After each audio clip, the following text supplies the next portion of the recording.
ఒక గ్రామంలో చాలా తెలివైన ఇంకా కన్నింగ్గా ఉండే ఒక భూస్వామి ఉండేవాడు. అతనికి చాలా భూములు ఉన్నాయి. అతను అందరినీ మోసం చేసి తెలివిగా వాళ్ళ ల్యాండ్స్ అన్నీ కూడా లాక్కున్నాడు. అయితే అతని దృష్టి వాళ్ళ ఇంటి దగ్గరలో ఉన్న ఒక ముసలావిడకి చెందిన భూమిపై పడింది. ఆమె ఒంటరిగా ఉంటుంది. ఆమెతో ఎవరూ కూడా లేరు. అయితే ఆమెను ఎలాగైనా మోసం చేసి ఆ భూమిని కూడా తీసుకోవాలి అని ఈ భూస్వామి అనుకుంటాడు. కోర్టులో కేసేసి వాళ్ళకి లంచం ఇచ్చి వీళ్ళకి లంచం ఇచ్చి ఎలాగైనా సరే ఆ ల్యాండ్ని తన పేరు మీదకి మార్పిచ్చేసుకున్నాడు. ఆ ముసలావిడని ఆ ల్యాండ్ నుంచి ఖాళీ చేసేయమని నోటీస్ కూడా పంపించాడు. ఆ ముసలావిడ చాలా బాధపడింది. తను చిన్నప్పటి నుంచి అక్కడే పెరిగింది. అలాగే అక్కడున్న శాండ్ అంటే ఆమెకు చాలా ఎమోషన్ అన్నమాట.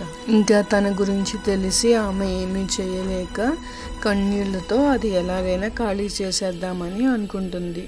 అయితే ఆ ముసలావిడ ఆ భూస్వామి దగ్గరికి వెళ్ళి, ఈ బుట్టలో నేను ఈ ల్యాండ్లో ఉన్న మట్టిని నింపుకోవచ్చా, ఎందుకంటే నాకు ఈ మట్టి అంటే చాలా ప్రేమ అని చెప్పి అడుగుతుంది. ఆ భూస్వామి ఎలాగైనా తన ల్యాండ్ నేను తీసేసుకున్నా కదా, ఒక చిన్న బుట్ట మట్టి ఇస్తే ఏమవుతుందిలే అనుకొని తీసుకోమని చెప్తాడు.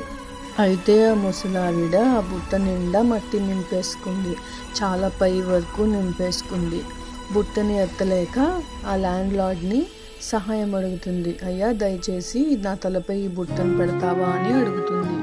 అయితే ఆ భూస్వామి ఆ ముసలావిడకు సహాయం చేయటానికి ముందుకు వచ్చి, ఎందుకు బుట్ట నిండా నింపావు, ఇంత మోసుకెళ్ళగలుగుతావా నువ్వు అని తనని అడుగుతాడు.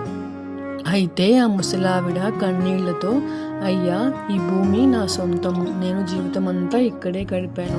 నాకున్న ఈ ఒక్క భూమిలోనే ఒక్క బుట్ట మట్టిని నేను తీసుకుని వెళ్ళలేకపోతున్నానే. నేను చనిపోయినప్పుడు కూడా దీన్ని తీసుకెళ్ళలేను.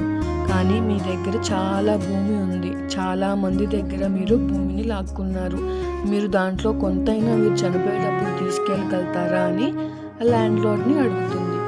అయితే బామ్మ మాటలు విన్న భూస్వామి తన తప్పును గ్రహించి క్షమించమని ఆమె కాళ్ళ మీద పడి, మోసం చేయవద్దు, అత్యాశతో ఉండకూడదు, మనకి అవసరమైన దానికంటే ఎక్కువ మనం తీసుకోకూడదు, మన వద్ద ఉన్నదాంతో మనం సంతృప్తి పొందాలి, కొన్నిసార్లు సంతోషకరమైన జీవితానికి ఇది సరిపోతుంది అని చెప్పి బామ్మ భూస్వామికి చెప్పింది.